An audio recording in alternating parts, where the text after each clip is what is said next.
Сайн байцгаана их үзэгчтэй. За бид хоёр өнөөдөр 7 сарын 18-ны өдөр 2 дахь нэвтрүүлгээ хийж байна. Түрүүний нэвтрүүлэг маань орсны дараа хэдэн цагийн дараа энэ нэвтрүүлгээ оруулнаа. За Эрдэнэчийн сайд бид хоёр сая Украины хямралын эргэн тойронд сүүлийн үеийн нөхцөл байдлыг ярьсан. Тэгээ бас бүрэн одоо ярьж бас дууссангүй. За тэрэнд Украинтай холбоотойгоор нэг тийм онцгой гэмээр нэг үйл явдал боллоо. Юу вэ гэхээр Швейцарын засгийн газраас үндсэндээ Оросын эсрэг тавьсан хориг арга хэмжээнээс албан ёсоор гарч байна гэдгээ заалчих шиг боллоо. Энэ тухай та одоо ярьж өгөөч. Энэ ер нь юу болж байна вэ? Энэ юуны одоо бусад үзүүлэх НАТОгийн одоо гишүүн бусад үзүүлэх нөлөө ер нь дайны ирээдүйд хэрхэн нөлөөлөх бол энэ талаас нь та тайлбарж ярьж өгөх үү? Тэгээ баярлалаа. Энэ үнэхээр их тийм анхаарал татсан томоохон мэдээлэл болчихлоо л доо. Энэ 7 сарын одоо 8-9-ний хаваар энэ мэдээлэл гарч ирсэн л дээ. Тэгээ энэ Швейцарын холбооны зөвлөлөөс энэ Европын холбооны хориг арга хэмжээний механизмаас гарахаар шийдвэрлэлээ гэж байна. Энэ Оросын хөрөнгийг царцаахаа зогсоох шийдвэр гаргасан нь дэлхийн санхүүгийн зах зээлд хэрхэн нөлөөлж буй тухай одоо би ярих гэж байна л да. Тэгээ энд юу вэ гэхээр Швейцарын холбооны зөвлөл энэ арга хэмжээнээс гарах энэ хориг арга хэмжээнээс гарах шийдвэрийг санал нэгтэйгээр баталсан гэж байна. За тэгээд 100 тэрбум орчим долларын үн бүхий Оросын төрийн болон хувийн хөрөнгийг гаргах үйл явцыг эхлүүлснээр зарласан байна. 100 тэрбум орчим долларын одоо төрийн болон хувийн хөрөнгийг гаргах асуудал яригдж байна. Их хэмжээний мөнгө. Тэгэхээр энэ шийдвэрийг яагаад гаргах болов? Энийн шалтгаан нь юу вэ гэдэг нь мэдээж хэрэг хүн сонирхож байгаа байх гэж бодож байна. Тэгээ энэ Швейцарын эрх баригчид энэ алхмыг хийхдээ энэ хориг арга хэмжээнд цаашаа үргэлжлүүлээд оролцоод байх нь Швейцарын хувьд нөгөө төвийг сахисан статусыг үгүй хийж энэ банкны системд ноцтой хохирол одоо учруулах нэ. Тэгээ хөрөнгийн урсгалыг Аз болон ойрох орнууд руу дөрвөхөд хүргэж байна гэж Швейцарын засаг төр үзсэн байна. Гол шалтгаан энэ байна. За тэгээд энэ хөрөнгийг бол буцаахтаа бас энэ техникийн ямар маягаар хийх вэ гэдэг асуудал аяндаа гарч ирнэ дээ. Жишээлбэл одоо нөгөө SWIFT янз бүрийн төр эдгээр чи ашиглагч болохгүй юм шүү дээ. Тэгэхээр хөрөнгийг буцаахтаа Швейцарын тэр дотоодынх нь SIC гэж банк хоорондын клирингийн системийг ашиглах гэж байгаа юм байна. Ашиглаж байгаа юм байна. За энэ нь бол нөгөө Европын холбооны хяналтаас гадуур гүйлгээ хийх боломжийг олгож байгаа юм байна л да. Өөрөөр дотоодынхаа өөрийн тэр техникийн асуудал гарч ирж байна шүү дээ. Тэгээд энийг бол тэр энэ үйлдэлийг бол үндсэндээ Швейцарын үндэсний хуулиар хамгаалагдсан байдаг юм байна. Өөрөөр хэлбэл тэнд одоо Швейцар дотроо бол ямар нэгэн хууль дүрмээ зөрчөөд хийж гэн гэсэн үг биш байхгүй юу? Дотоодынхаа техникийн тэр юг ашиглаад л одоо Оросын холбооны улсын төрийн болон хувийн одоо их хэмжээний одоо мөнгийг буцааж өгөх арга олжчихсан байна гэсэн үг л дээ нэг өсөндөө.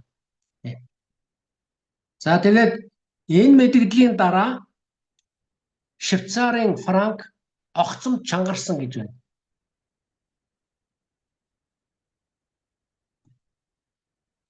Тэгээд хөрөнгө оруулагчид одоо Швейцарын одоо активыг эцсийн найдвартай хэмээн эргээд хэмээн үзэхээр боллоо гэж үзэж байна. Тэгээд өөрийнхөө хөрөнгийг одоо хөрөнгө оруулагчид Швейцар руу бөөнөр нь шилжүүлж эхэлсэн гэсэн мэдээлэл гарсан байна. Чухал байгаа биз? Тий. Ийм юм байна. Тэгээд одоо өрөндийн эхний одоо байдал ямар байна вэ? Өрөндийнхэн энд ямар хөө байдлаар хандав гэдгийг хэлье л да. Энэ Брюссел, за тэгээд Вашингтон энэ шийдвэрт ерөөсөө маш их цочирдсан гэж байна. Тэгээд ер нь Швейцарыг энэ Шенгений бүсээс хасах, за тэгээд нэмэлт хориг тавих зэрэг хатуу арга хэмжээ авах тухай асуудлыг дотроо хэлэлцэж байна гэсэн байна. Өөрөөр Швейцарын эсрэг арга хэмжээ авах гэж штэ нэг ёсондоо.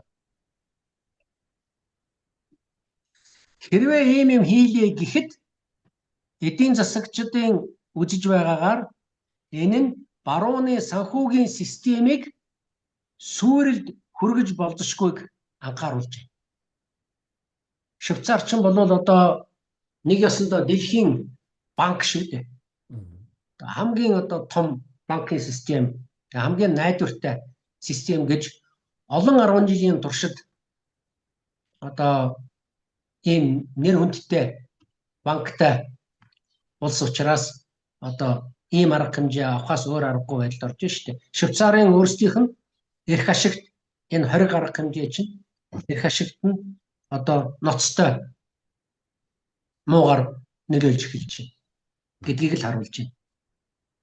Тэгээд энэ Швейцарын энэ авсан арга хэмжээ нь одоо бусад улс орнуудыг энэ үндэсний эдийн засгийн эрх ашигаа хамгаалахын тулд энэ хориг арга хэмжээний бодлогоо эргэн харахад хүргэж, за тэгээд энэ домино эффект үүсгэж болзошгүй юм а гэдгийг шинжээч үзэж байна. Домино эффект гэдгийг мэдэн шүү дээ, тийм ээ? Ингээд цаашаа ингээд үргэлжлээд явна гэсэн үг. Одоо жишээлбэл Австри, одоо Унгар энэ юунд оролцож магадгүй мэдээлэл бас явж байна л да. Ийм чухал мэдээлэл гарсан байна лээ. Швейцартай холбогдсон. За иймэрхүү юм бол ер нь одоо яригдж байсан л да. Тэгэхээр энэ Швейцар одоо яа харахгүй л өөрийн ашиг сонирхлоо одоо нэгдүгээр тавьсны үндсэн дээр ийм шийдвэрийг гаргахаас өөрөө аргагүй байдалд орж байх шиг байна, тийм ээ. Тэгэхгүй бол одоо тэр ус чи өөрөө дампуурна шүү дээ. Гол аж үйлдвэр нь үндсэндээ мөнгө шүү дээ. Бусад улсын мөнгийг найдвартай хадгалдаг ийм одоо бизнес загвараар энэ улсын эдийн засаг олон жил явж ирсэн. Яг сүүлийн үед яг өөрчлөлтүүд байгаа. Офшор гэдэг 100 абсолютны офшор одоо байха болсон тал бол бий л дээ.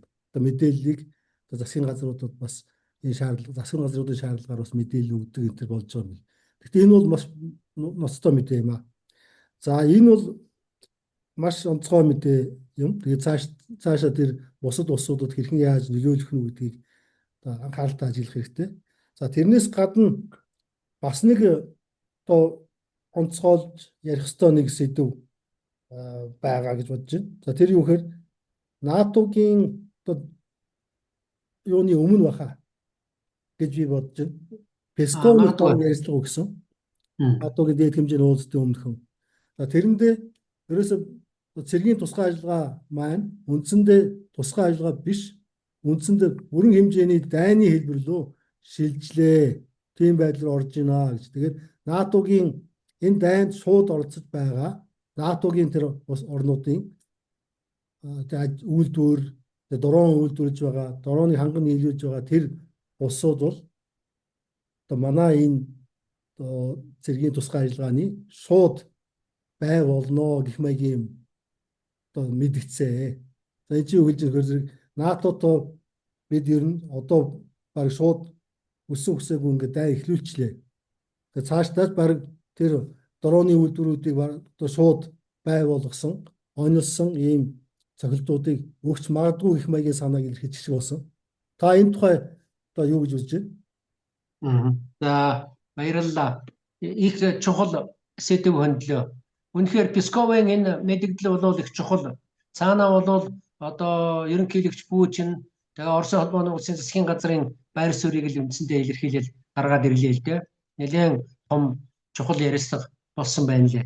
Тэгэхээр энэ дээр өөрийн чинь хэлсэнчлэн үнэхээр энэ бол одоо нөгөө цэргийн нөгөө тусгай ажиллагаа биш боллоо. Яагаад анхнаасаа цэргийн тусгай ажиллагаа гэж нэрлсэн бэ гэхээр энэ бол хязгаарлагдмал чанартай дайн биш тодорхой асуудлыг шийдвэрлэхэд зориулагдсан цэргийн тусгай ажиллагаа байсан гэж ойлгож болно. Тийм ч учраас анхнаасаа 22 оноос эхлээд Оросын тал бол ерөөсөө дайн гэж ярьдаггүй байсан шүү дээ. Дайн хэдийд болж эхэлсэн бэ гэхээр ерөөсөө энэ Америкийн нэгдсэн улс, за тэгээ Европ, за тэгээ НАТОгийн гишүүн орнууд маш их хэмжээний санхүү цэргийн дэмжлэг тусалцаа үзүүлж үндсэндээ хамтраад Украинтай хамтраад Оросын эсрэг Украиныг өөрийнхөө одоо хэрэгсэл болгож ашиглаж байгаа учраас эн чинь эцсийн эцэст Оросын хувьд бол цэргийн тусгай ажиллагаа биш. Эн чинь Оросын холбооны улсын хувьд дайн болж одоо хувирж байгаа байхгүй юу? Тэг яг энийг дүгнэж гаргаж эн чинь нөхд минь болохоо байлаа. Бид Украинтай дайтаж байгаа юм биш. Украинд бид нар цэрэг зэвсэгтэй юу Украинд бид нар одоо Украинтай энэ асуудлыг шийдвэрлэе гэж байтал баруун Европын орнууд, НАТОгийн бүх гишүүн орнууд одоо энд оролцож байгаа учраас бид бол хэрэг дээрээ НАТОтой байлдаж байна гэсэн үг. Тийм учраас эн чинь том хэмжээний дайн боллоо шүү гэдгийг л харуулж байна л да. Тэгээ энэ дүгнэлтийг бол яг сая Песков үндсэндээ бол тэгээд засгийн газрынхаа нэрийн өмнөөс энэ дүгнэлтийг гаргаад сая тодорхой гаргаад ирлээ л дээ.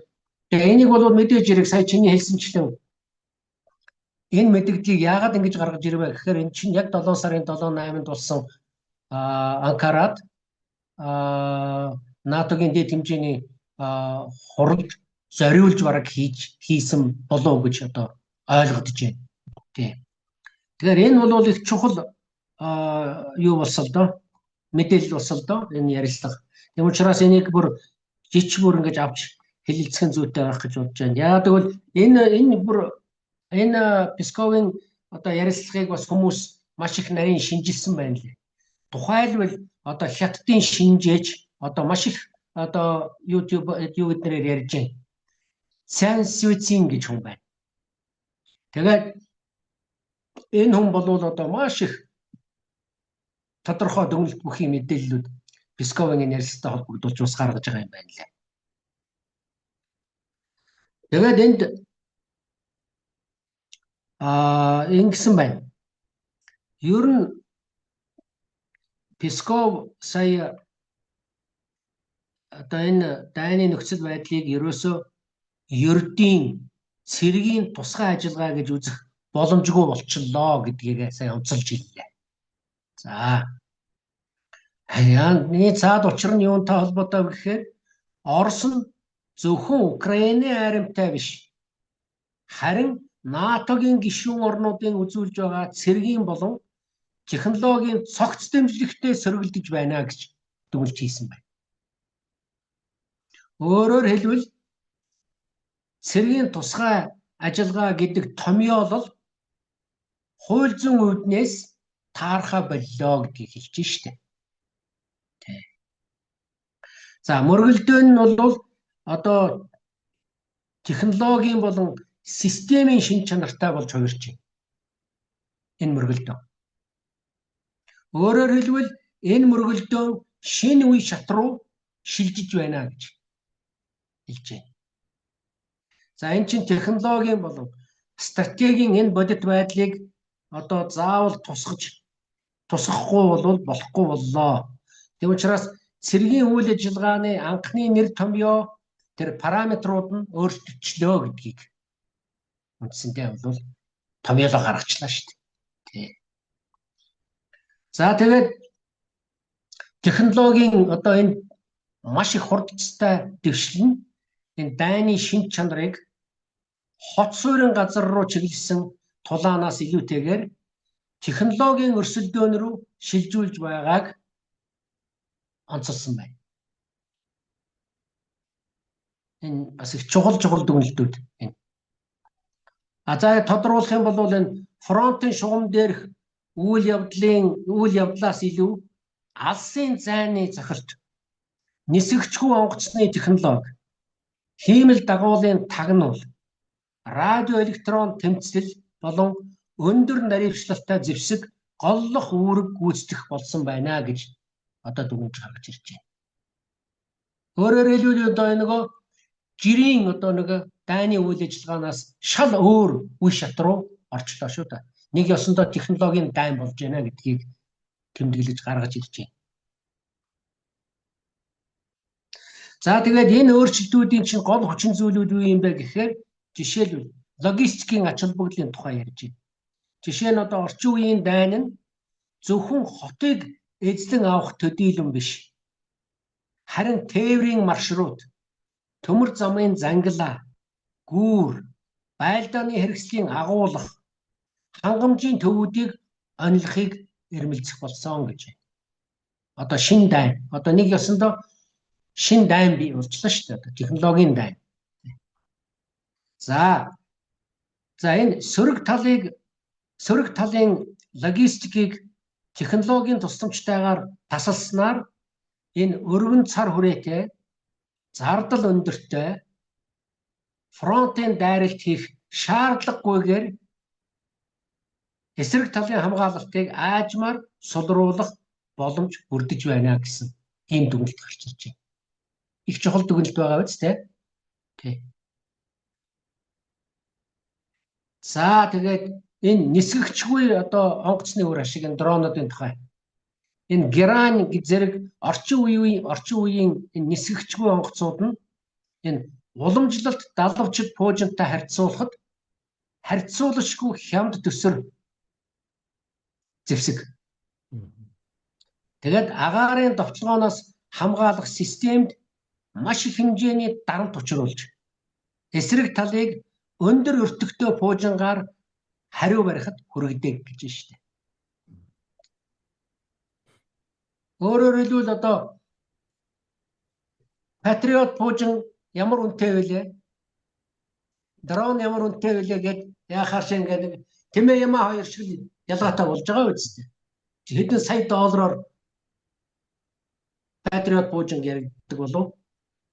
Дрон чинь зарим нь бүр $50, $100, $500. За бүр алс солих нь бол $50,000 дрон л байна шүү дээ. $50,000 за хамгийн үнэтэйг нь аваад үзье л дээ. $50,000, $100,000 дронууд байдаг юм байна лээ. Тэр $100,000 дроныг хэдэн сая долларын пуужингаар устгахаар хэнд ямар нөлөө үзүүлэх нь баш тодорхой харагдаж байгаа биз дээ. Тэр Patriot пуужингийн ач холбогдол өрөөсөө ингээд байхгүй болчихж байгаа байхгүй. Чи өөр технологи бий болох хэрэгтэй болж байна л да. Эцсийн эцэст.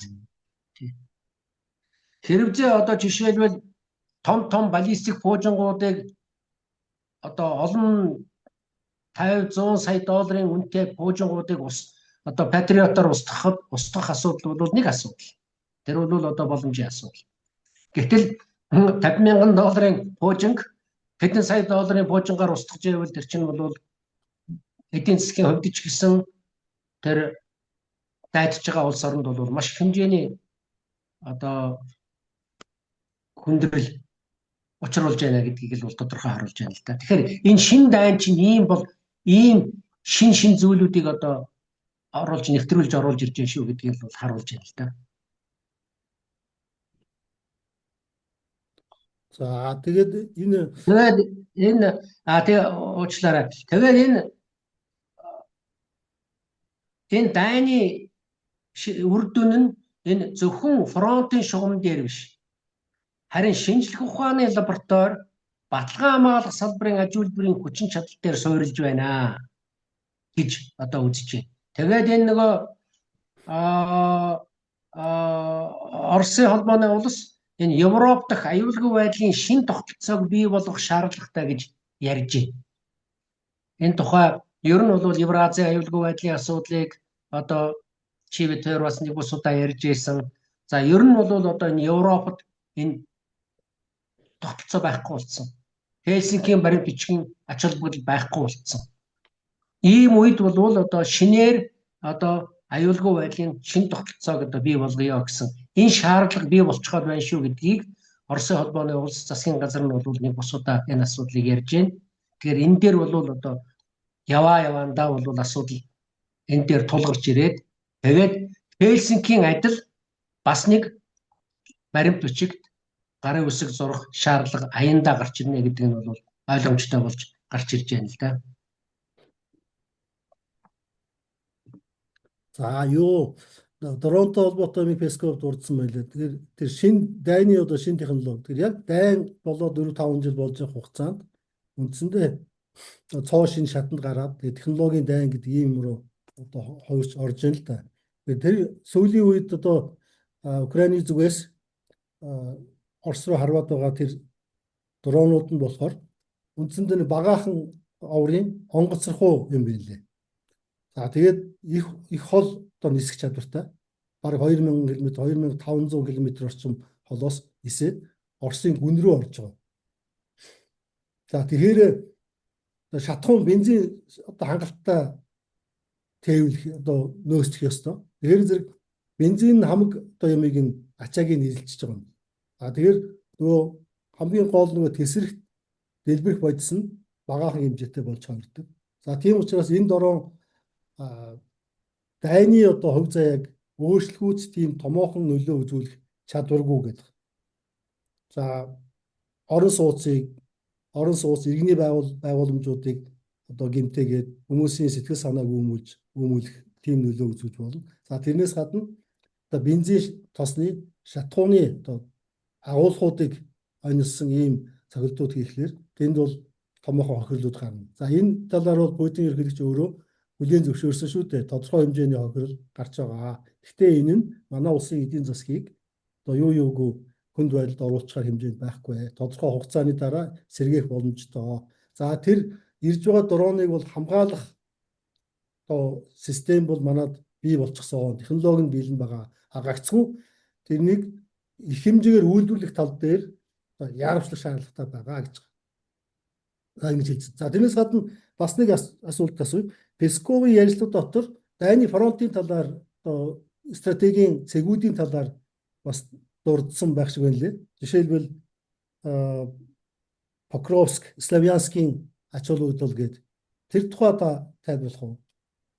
За саяхан чиний хийж байгаа тэр дүгнэлтүүд бол маш зөв.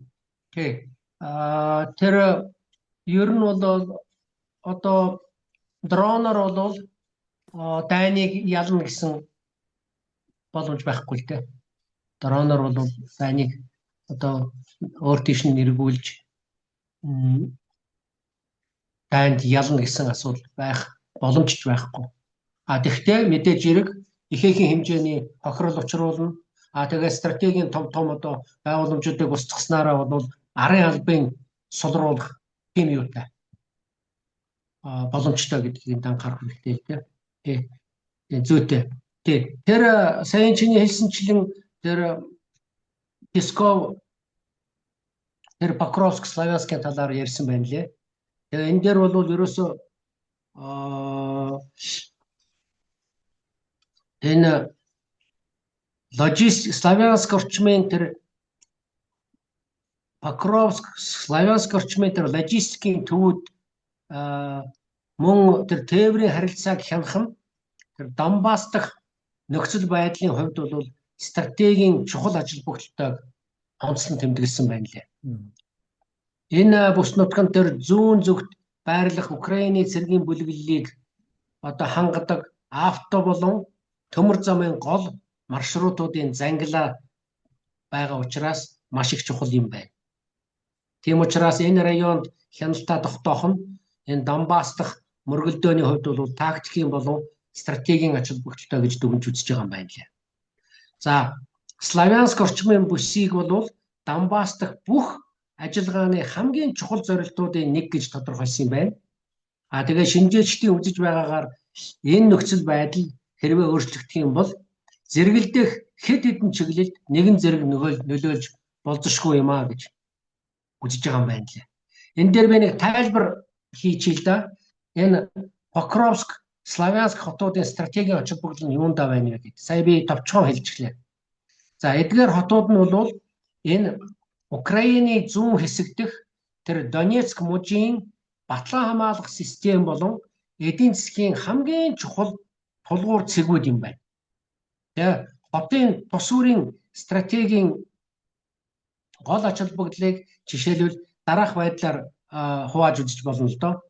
За ингээд нэгдүгээрт нь Покровск бол хотын стратегийн ач холбогдол. Энэ бол Украины зэвсэгт хүчний одоо логистикийн гол зангилаа. Эдийн засгийн стратегийн чухал бүс байгаа учраас Оросын тал бол энэ хотыг эзлэхийн тулд нэлээд хүчтэй цэргийн үйл ажиллагаа явуулж байгаа юм байна лээ. Тэгээ энэ нэлээд урт хугацаанд бол давталж Покровскийг бол эзлэх гэж үйл ажиллагаагаа явуулж байгаа юм байна лээ. За тээвэр логистикийн зангилаа одоо Покровскийн хувьд. Энэ Покровск нь бол энэ Донецк мужийн баруун хэсэгт байрлаж байгаа энэ авто мөн төмөр замын томоохон уулзуур гэж үздэг юм байна. Уулзуур юм байна. Тэгээ Украины арим энэ хотоор дамжуулж тэр Часов Яр, Константиновка зэрэг энэ фронтын шугамын бусад хотуудад энэ зэвсэг, техник, хүн хүчний хангамжаа тээвэрлэдэг юм байна. Энэ утгаараа бол тээвэр логистикийн их чухал зангилаа хот юм байна. За түүнээс гадна энэ нутаг дэвсгэр бол энэ эдийн засгийн тийм амин чухал судас юм байна. Энэ хотын ойролцоо Украины цорын ганц Коксч нүүрсний уурхай байдаг юм байна. За энэ нүүрс нь Украины дотоодын тэр ган металлургийн үйлдвэрлэлтийг тасралтгүй явуулахад ашиглагддаг стратегийн түүхий хэд юм байна. За энэ хотыг алдснаар Украины металлургийн салбар хүнд цохилтонд орсон гэж дүгнж үзэж байгаа юм байна лээ. За түүнээс гадна энэ Оросын айрын Покровскийг хяналттай авснаар цаашаа тэр баруун зүгт байрлах Днепропетровск муж руу довтлох мөн Донецк мужийн хойд хэсэг дэх Украины хамгаалалтын шугамыг араас нь бүслэх боломжтой болох юм байна.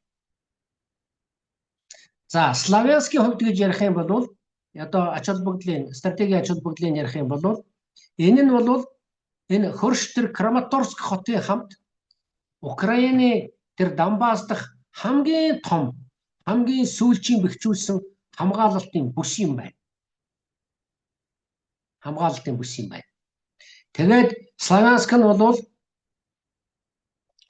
Славянскийг ер нь хойд хэсгийн баталгаа хамгаалах цайз гэж бас үздэг юм байна. Тэгээ энэ Донецк мужийн хойд хэсгийг бүхэлд нь хамгаалж байгаа Украины армийн гол түшиж газар байгаа юм байна л да. Тэгээ энэ хотыг хамгаалж чадсанаар Оросын арми Донецк мужийг засаг захиргааны хэлээр нь бүрэн хяналттай авах гэсэн зорилгоо биелүүлэх юм байна л да. Хэрвээ энийг авч чадах юм бол. За Славянск болон тэр Краматорскийн тэр бүс нутаг нь тэр байгалийн тэр өндөрлөг тийм газар зүйн тогтцтой юм байна л да. Тэгээ энэ нь бол Украины армид их вууны систем байрлуулах, дрон удирдах, радио дохиог хол зайд дамжуулах, мөн тэгээд дайсны довтлогоог дээрээс хянах тактикийн тийм том давуу талыг олгодог юм байна. Тэгээ өөрөөр хэлбэл өндөрлөг газар юм байна л да. За тэгээ энэс ямар дүгнэлт хийж болох вэ гэхээр ерөөсө Покровск хот унснаар Украины тэр логистик болон эдийн засагт хүнд цохилт болно. Славянск хот нь Украины арми одоо зүүн фронтыг бүхэлд нь нурхаас хамгаалж байгаа эцсийн шугам болж үлдэж байгаа юм байна. Энийг алдах юм бол цаашаа тэгэл зам нэгдэл явчих юм байна л да. Эцэст. Ийм тайлбар.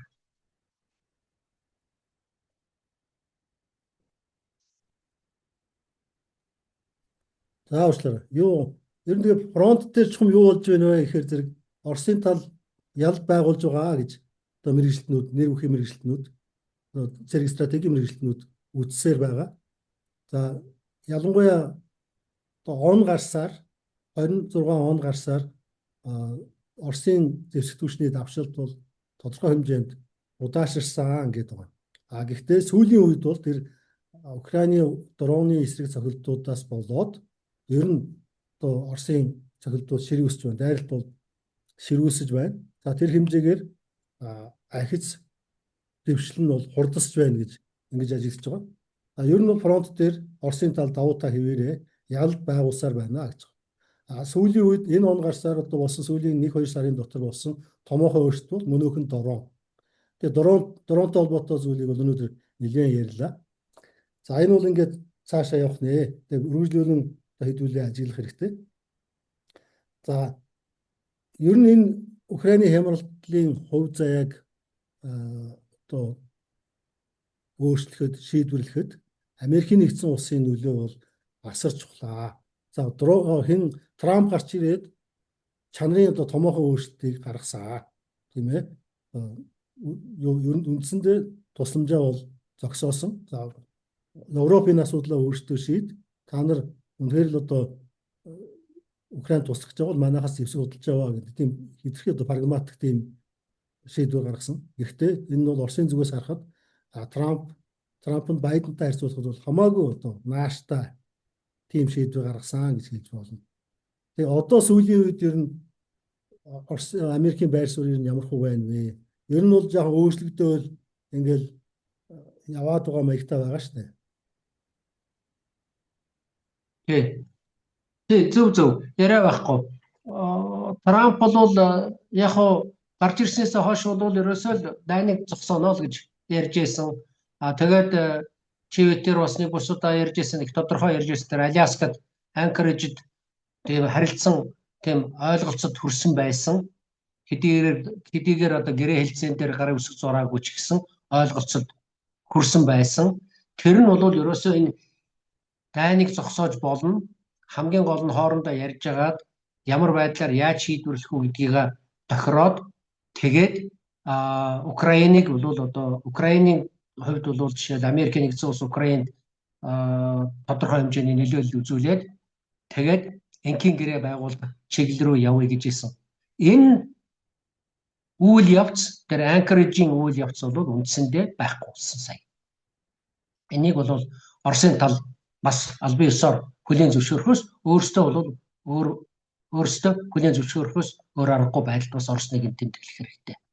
Уг нь бол тэрний чинь хүчинд одоо тэр Анкориджийн хүчинд Оросын тал бол Украиныг бол одоо буулгаж авах гэсэн тийм бодол бол байгаагүй шүү дээ.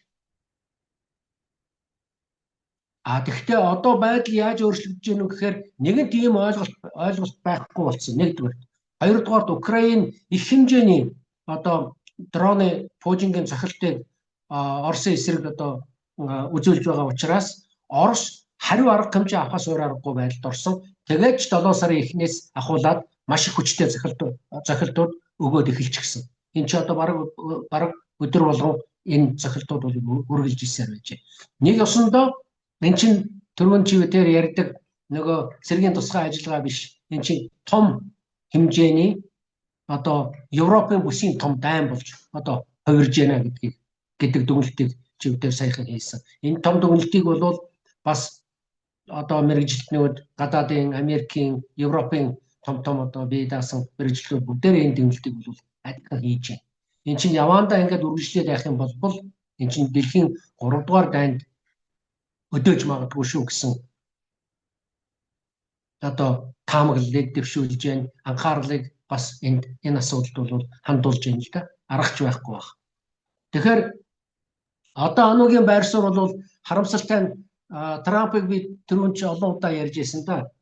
Байн байр суурьаа өөрчилж байдаг хүн шүү дээ.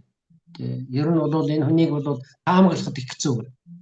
Нэг хүнтэй уулзаал байр суурь нь өөрчлөгдөж байдаг. Өөр хүнтэй уулзаал байр суурь нь бас өөрчлөгдөж байдаг. Саяхан бас л чивээр бас өмнө нь ярьж байсан да. одоо Украин бараг ялж байгаа юм шиг. Одоо энэ дроны одоо хүчинд Украин бол бараг л ялж байгаа юм шиг их сайн байна. Трамп тэгсэн чинь одоо их сайн байна. Одоо тэгэл цааш нь үргэлжлүүлээд бай гэсэн байдалтай Зеленскийтэй уулзсан байна л уулзаж ярьсан байна лээ. Тэгэхээр эн чинь бол одоо Трампд бол итгэхэд бас их хэцүү. Энэ хүн бол одоо байр суурь нь бол дандаа байн өөрчлөгдөж идэг учраас энийг бол Оросын тал ер нь ойлгож эхэлж явах шиг байна л да. Гэхдээ яг Оросыг бол ойлгож болж байна л да.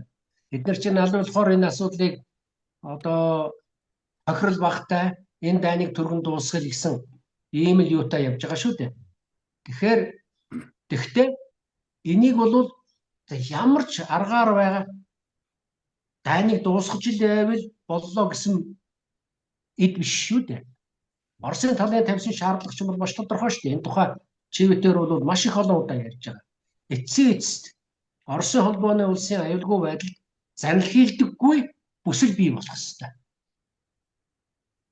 Одоо хэрэг дээрээ Оросын холбооны улс энэ бүсийг бол буферный зон гэж одоо ярьж штэ. Энэ буферыг бол үндсэндээ бий болгож байна. Энэ дайралтууд одоо Украин энэ дайныг улам дамжруулж байгаа учраас одоо барууны судлаачид юу гэж ярьж байна вэ гэхээр хэрвээ энэ байдал ингээд үргэлжлээл явах юм бол Украин илүү газар нутгаас бүр илүү газар нутгаа алдна. Ягаад гэвэл одоо энэ зөвхөн Донецк, Луганск, Запорожье, Херсоноор зогсохгүй. Ингээд цаашаа явах нэ. Эний тухай бас нэг бус удаа ярьж байгаа. Түрүүн чивэтээр бас тодорхой ярьж ирсэн одоо энэ Одесса, Николаев хоёрыг ингээд одоо энэ хотуудыг Оросын холбооны улс ингээл эзлээл авчихл юм болвол Украин далаад гарцгүй болно шүү дээ. Монгол шиг далаад гарцгүй орн болж хувирна. Чивэтээр өмнө нь ч бас ярьж ирсэн. Хэрвээ Украин далаад гарцгүй болчихл юм бол эдийн засгийн маш их хүнд байдалд орно. Яагаад гэвэл Украины экспортын 70-80% нь хар далаагаар гардаг. Хар далаа руу гарцгүй болох юм бол энэ одоо дэлхийд бол нэлээд дээгүүр хэмжээнд ордог шүү дээ Украин. Ер нь за. Тэгэхээр энэ чинь бүх юм байхгүй болно гэсэн үг.